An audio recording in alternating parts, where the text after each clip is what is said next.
The sky cracked open in silence.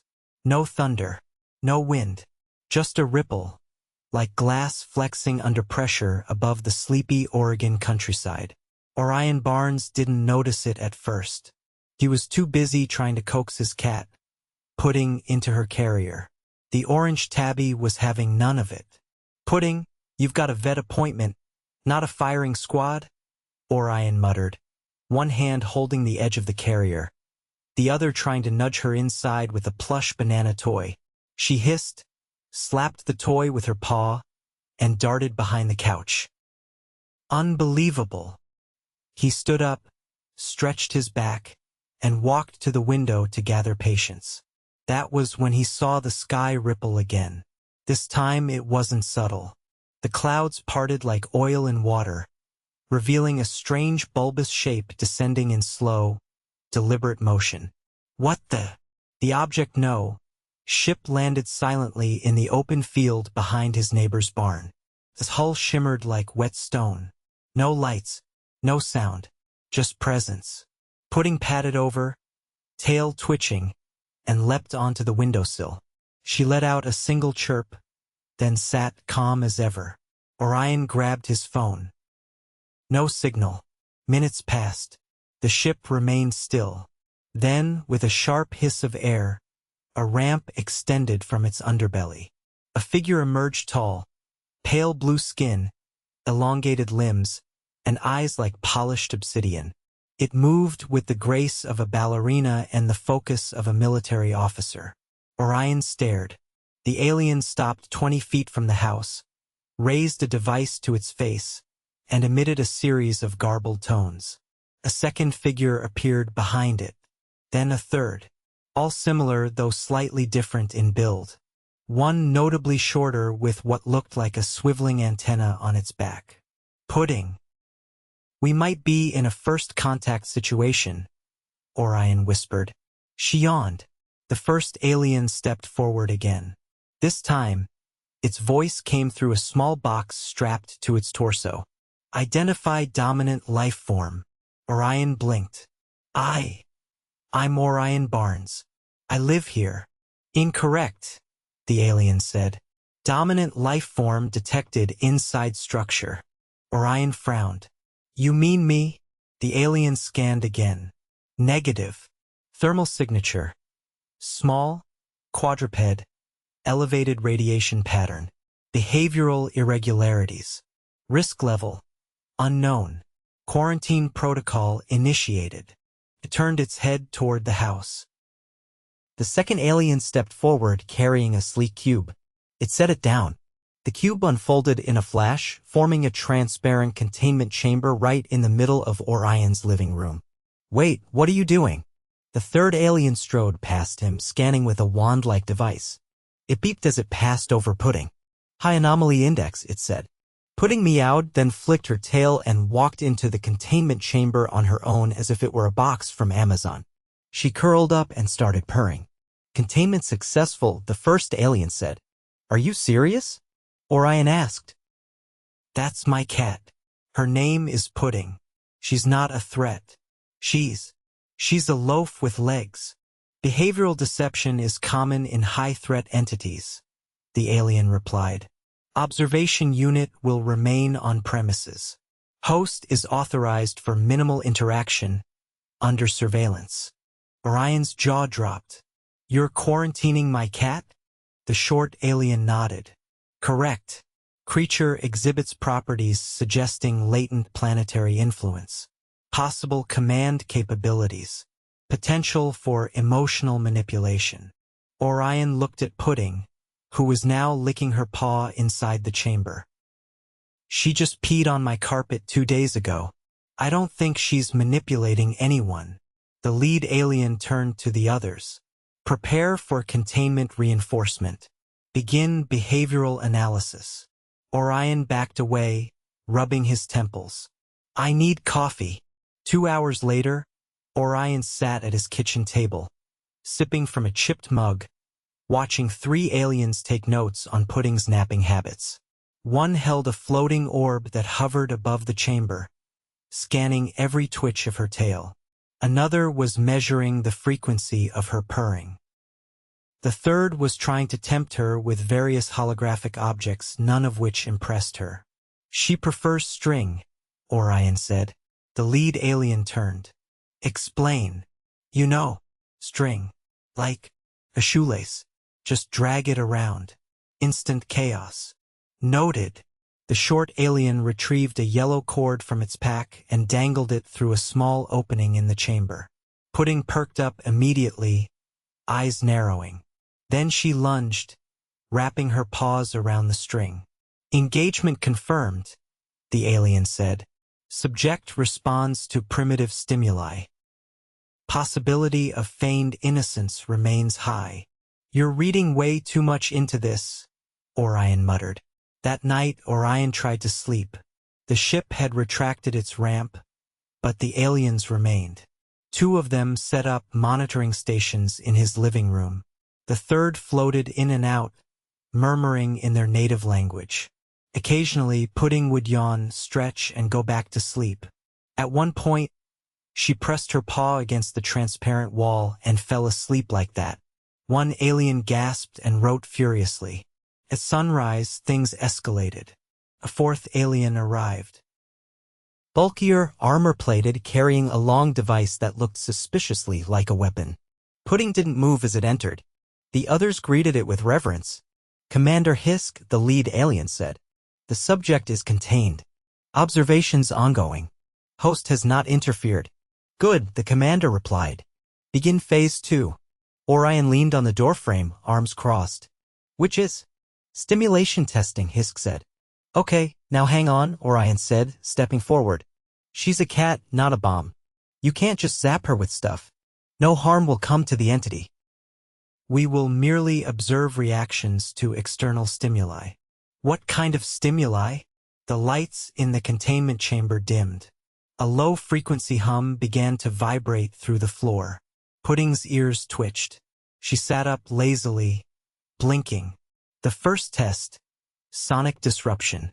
Pudding stood, paced in a circle, then flopped back down.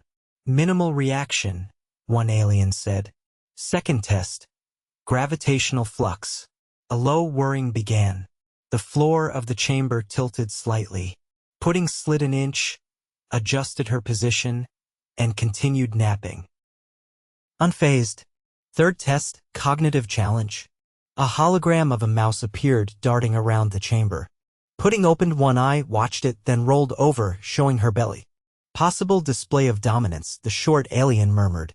Orion couldn't help but laugh. She's bored. That's her, you're not worth my time pose. The aliens huddled, whispering. Then Hisk stepped forward again. Quarantine must remain. This creature is beyond standard classification.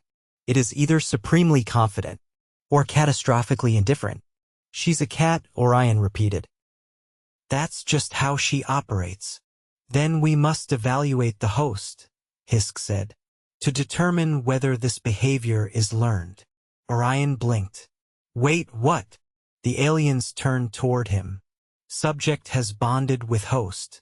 Interaction must be studied. Emotional influence suspected. I'm not brainwashed, Orion said. I just like her. She's my cat. The short alien tilted its head. You permit it to share your sleeping quarters? Yes. You allow it to vocalize at will? Sure. You clean its waste? Unfortunately, the room fell silent. Hisk turned to the others. Confirmed, human under influence. Oh, come on. Prepare secondary containment. What? No. I'm not the problem. But the aliens were already assembling another cube. Pudding, now awake, walked to the edge of her chamber and meowed softly. She doesn't like this, Orion said. She is expressing dominance, the lead alien replied. Pudding meowed again, higher this time. Orion stepped between the aliens and her. Look, maybe you don't understand pets. That's fine. But if you start locking me up because I feed a cat, I think you're the crazy ones. The shorter alien hesitated. He used the term pet. Cross-reference with database. There was a pause. Definition. Subordinate companion animal. Non-sentient. serves emotional and recreational purposes. Then why does it hold such influence over him? Hisk demanded. Orion looked at Pudding, then back at them. Because she's family. The aliens fell silent again. Pudding meowed once more. Then, to everyone's astonishment, she walked out of the chamber. The door hadn't opened. It simply ceased to exist. She padded over to Orion, leapt into his arms, and began purring. The containment alarm blared. "Containment breach!" the lead alien shouted. Hisk raised his weapon. "Don't you dare," Orion said. Pudding climbed up onto his shoulder, then down into his lap as he sat. She circled once and fell asleep, purring louder than ever. The aliens stared. "Subject has selected host chair as nesting point," the short one whispered. Conclusion. Emotional manipulation confirmed. "No," the lead alien said slowly. Conclusion. Emotional bond confirmed. Hisk lowered his weapon. "We may have misjudged the threat level," he said. Orion didn't move. He just kept petting Pudding. "She's not a threat," he said. "She's just mine." The lead alien nodded. Quarantine lifted. Observation may continue. But from a distance. Orion exhaled in relief. Pudding snored softly. By the time the second sun crested the tree lean behind the barn, or what the aliens insisted was a temporary stellar illumination echo caused by orbiting surveillance nodes, Orion had made coffee for the third time. He wasn't sure what time meant anymore. He'd slept for exactly 47 minutes, upright, with Pudding on his chest and 3 aliens watching him like he was an unstable isotope. The living room bore no resemblance to its former self. The aliens had rearranged the furniture into what they called a social lattice configuration, which meant the couch now floated 2 feet off the ground, the coffee table had been split into hexagonal segments, and the rug was mounted vertically on the wall for behavioral context. Orion sat on the floor, back against the wall, sipping from a mug that now glowed faintly. He hadn't asked why. "Your hydration habits are inefficient," said the short alien, the one with the rotating antenna who had taken to following Orion around, recording everything he did onto a sleek, translucent panel. "It's coffee," Orion replied. "It's not about hydration.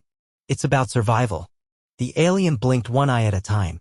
"Explain the discrepancy." "It's hot. It wakes me up. And if I don't drink it, I'll probably start yelling." "Threat threshold rising," the alien muttered, rotating its antenna. Pudding stretched, repositioned herself in the sunbeam now cutting across his legs, and began grooming her paw with lazy dedication. The aliens had dismantled her containment cube after determining it had no measurable effect on compliance. She hadn't left the living room either way. The tall lead alien who had introduced himself as Virek during a surprisingly formal moment involving a silver triangle held against his throat entered from the hallway with a new device. It looked like a periscope made of ice. "Host, prepare for physiological calibration. I just woke up. It is optimal to measure baseline instability before morning adaptation skew results." "I don't even know what that means." Virek crouched beside Orion and held the device near his temple. It emitted a soft chime and displayed a rotating spiral of red and green dots. "Pulse erratic. Thermal variance detected. Internal saline levels inconsistent. Host may be degrading. I had pizza for dinner and slept in my clothes." "That's not a medical emergency." Virek turned to the others. "Immediate intervention recommended. We must determine if exposure to the entity has initiated physiological collapse." Whoa, nobody's collapsing. I'm just tired and overcaffeinated." The short alien leaned in. "You consumed fermented dairy with protein slabs and starch discs. Was this an offering to the entity?" "It was leftover pepperoni pizza. She didn't touch it." "Rejected offerings," the alien recorded. Possible assertion of hierarchy. Orion rubbed his eyes. "She's a cat. She's picky." Further evidence of command behavior. A new voice joined from behind. "The host's cardiovascular rhythm is elevated." A 4th alien had arrived. This one in a soft white uniform with subtle green stripes along the sleeves. She carried a case that unfolded into what looked like a miniature hospital bed with a harness system. "Oh no," Orion said, standing. "No way. I'm not climbing into that. Emergency diagnostics must be performed," she said, already unsealing compartments. "We will begin with cranial mapping, followed by toxin extraction." "Toxin what?" "Your bloodstream indicates high presence of methylxanthines, alkaloids, and refined sugar compounds." "Yeah, that's coffee. And maybe 2 cookies." Virek nodded. "We must purge these substances before they impair judgment." "I'm not impaired, I'm annoyed." "There's a difference." Pudding sneezed once and rolled over. The medical alien who introduced herself as Luma gestured toward the harness bed. "Please recline." Resistance will be interpreted as symptomatic paranoia. "I'm not paranoid, you just want to strap me down and suck out my blood. It's a standard filtration." Virek stepped forward.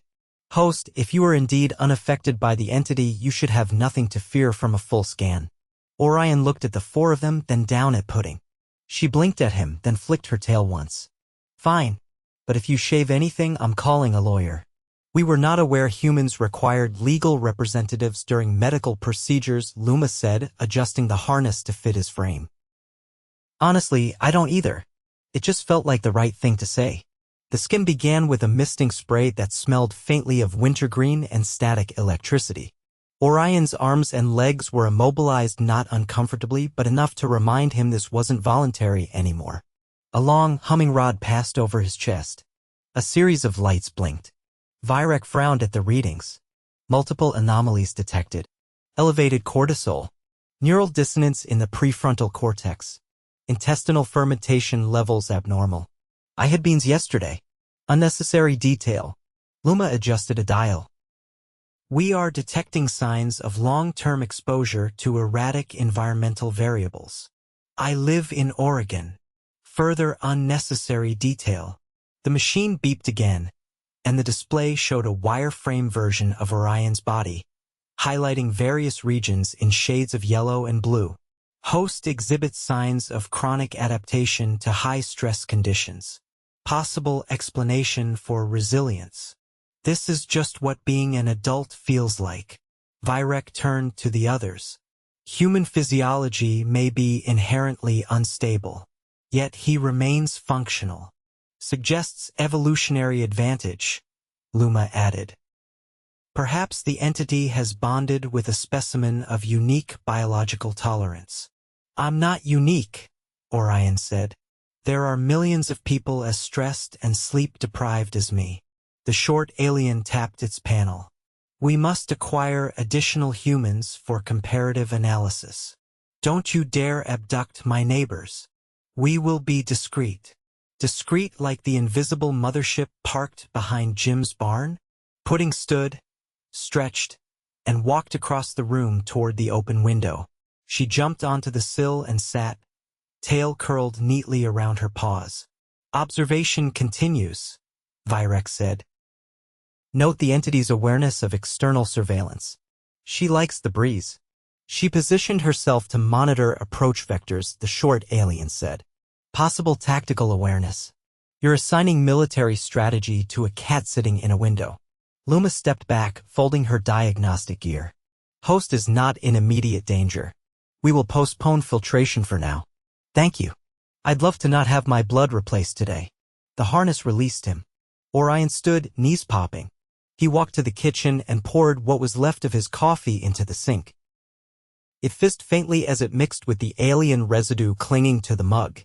"Have you considered dietary recalibration?" Luma asked, watching him. "Not before 7 in the morning. It is now mid-afternoon by your planetary rotation." "Perfect. Then I'm overdue for a nap." He walked back into the living room, flopped onto the couch, which now levitated slightly, and closed his eyes. Pudding hopped down from the window and padded over to him. She curled up on his chest, purring contentedly. The aliens fell silent. Virek held up his recorder. "Entity seeks physical proximity during host's vulnerable state." Luma nodded. "Possible protective instinct. Or dominance assertion." The short alien squinted at his scanner. "No energy fluctuations. No neurological interference. Yet both subjects appear stabilized." Then perhaps, Virek said slowly, the entity does not control the host through force. Orion cracked one eye open. You think? Alternate theory, it provides emotional regulation in exchange for shelter and sustenance. You mean companionship? The four aliens exchanged glances. That concept is underdeveloped in our behavioral models, Luma admitted.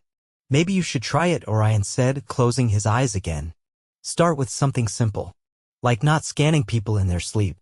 Virek turned off his recorder. We will revise our protocols. Pudding purred louder. Outside, the ship's hull shifted slightly, aligning with the sun. The surveillance nodes blinked once, then went dormant. Inside, for the first time since the aliens arrived, nobody moved. Orion woke to the unmistakable sound of something skittering too many legs, too much enthusiasm. He opened one eye to see a small, translucent drone the size of a grapefruit zigzagging through the air above the coffee table. Pudding's eyes tracked it with surgical stillness. Her body tensed like a coiled spring. Is that thing supposed to be in here? Orion's voice was hoarse from the nap. He sat up slowly, careful not to disturb the cat, who now crouched on the armrest like an apex predator surveying prey. It is a behavioral probe, said Virek, who stood by the window holding a tablet-like device. Its function is to evaluate the creature's reaction to unpredictable motion patterns. The drone darted right, then performed a loop. Pudding's pupils dilated. With a short chuff, she launched herself off the couch and into the air, swiping the drone with a clean paw. It hit the floor with a soft clack and spun in a sad, dizzy circle. Subject has engaged, said the short alien whose name Orion had learned was there. Reflexes within expected parameters. No overt aggression toward observers. She swatted it like a fly, Orion said. You're lucky she didn't eat it. She attempted disarmament, not consumption, they replied without looking up. The drone lifted again, now with a faint wobble. Pudding sat and licked her chest as if the whole thing had never happened. The aliens watched silently, taking notes. Luma entered from the hallway carrying a tray of nutrient cubes that jiggled faintly even though they didn't appear to be made of anything gelatinous. I brought metabolic stabilizers, she said, setting the tray on the hexagonal segment that had once been his coffee table. These are calibrated to counteract your dietary imbalances. I'm fine, Orion said. I had eggs and toast this morning. You also consumed 3 units of carbonated sugar liquid and a handful of salted starch spirals, potato chips, and soda. It was a stressful morning. Irrational feeding behavior continues, she noted. Irrational is subjective. Your digestive system disagrees. Orion picked up one of the cubes. It jiggled again, this time aggressively, and emitted a faint lavender glow. He set it back down. I'll take my chances with cholesterol. Pudding leapt onto the table and sniffed a cube. Then she turned around and sat, pointedly ignoring it. Entity has also rejected stabilizers, said there. She has better instincts than I do, Orion muttered. Luma frowned. That is not reassuring. Time passed in a slow, surreal crawl. Around midday, Virek called for a full environmental sweep. 2 new aliens arrived, one tall and narrow with a shell-like exosuit, the other squat with a backpack that emitted puffs of steam. They began scanning the floorboards, vents, and electrical outlets. Why are they checking the outlets? Orion asked. For anomalous energy signatures, said Virek. We must ensure the entity is not drawing power from the structure. She's a cat, not a charger. Your sarcasm continues to impair data clarity. Orion stood and stretched his arms. I've got an idea. How about instead of scanning my kitchen appliances, you ask me what you actually want to know? Virek looked up from his analysis orb. We require unfiltered data. You're not getting that by poking holes in my drywall. We must eliminate all variables. Or, Orion said, walking over to Pudding, who was now curled in a sunbeam near the back door. You accept the possibility that she's just a cat. An ordinary, unapologetic, deeply spoiled cat. She disrupted our drone with a single maneuver. She also fell off the counter chasing a dust mote last night. Virek hesitated. That incident was not documented, because I didn't want you to write a 20-page report about feline clumsiness. The squat alien with the steam backpack suddenly called out in their native language. They're translated. They found a hairball under the radiator. Orion sighed. Welcome to pet ownership. It was positioned deliberately, there said. It was coughed up and forgotten. I promise. Virek turned to Luma. We must test the host's mental defenses. You're not probing my brain again. We require only a verbal analysis. I've already told you everything. We will use a different method. It is called the spiral reflection protocol. Sounds relaxing. It is not. Orion sat on the edge of the couch, arms crossed. Let's get it over with. There placed a small device on the floor. It emitted a slow, pulsing light that seemed to shimmer just beneath the skin. A low tone filled the room, like an old refrigerator humming in the next room. You will describe your relationship with the entity using only concrete actions, said Virek. No metaphors. No emotion-laden descriptors. Orion frowned. All right. She wakes me up by sitting on my chest. I feed her. She sometimes eats. Sometimes not. She knocks things off the counter when she's bored. She sleeps in my laundry. She scratches the couch. She brings me dead bugs. She stares at the wall like she sees ghosts. She hides in grocery bags. She occasionally bites my arm when she's overstimulated. And then she purrs like I'm the best thing in existence. Virek stared at him. You failed to omit emotional content. Orion pointed at the device. That thing is messing with my head. It's designed to amplify unconscious sentiment. Then you got what you wanted. There was a long pause. There adjusted his panel. Luma tilted her head. She exhibits no overt control over you, Virek admitted. And yet your behavior remains altered. That's called affection. Affection is inefficient. Affection is the only reason I haven't thrown all of you out of my house. They leaned forward. Would you defend her if commanded otherwise? By whom? By us. Orion didn't hesitate. Yes. Even if it endangered your life? She's family. You don't abandon family. The aliens exchanged a look. Something passed between them, some silent consensus. Virek folded his arms behind his back. We have concluded our analysis. You're done. She is not an anomaly. You are. Orion blinked. Me? Your species demonstrates consistent irrational attachment to non-sentient organisms. You maintain emotional rituals with creatures that contribute nothing to your survival. This trait is neither strategic nor logical. And yet it is pervasive. That's called compassion. Virek nodded. A flaw that has become a functional adaptation. Luma stepped forward and bowed slightly. Our containment protocol was founded on incorrect assumptions. We believe power was measured in influence, but your species measures it in connection. Orion glanced down at Pudding, who was now licking her paw, wholly unconcerned. So what now? We will depart, said Virek. Our presence has disrupted your environment enough. And Pudding, she is free to resume her position as your subordinate. Roommate. That term is acceptable. The aliens gathered their equipment. The furniture returned to its original configuration with a few disconcerting clicks and hisses. The coffee table stopped glowing. The couch settled back onto the floor. The flotation field under the rug deactivated with a sigh. Outside, the ship shimmered into visibility again. The ramp extended silently. One by one, the aliens boarded, each pausing to glance at Pudding before disappearing inside. Luma remained last. She approached Orion with a small silver disc in her palm. If she ever exhibits new abilities, press this.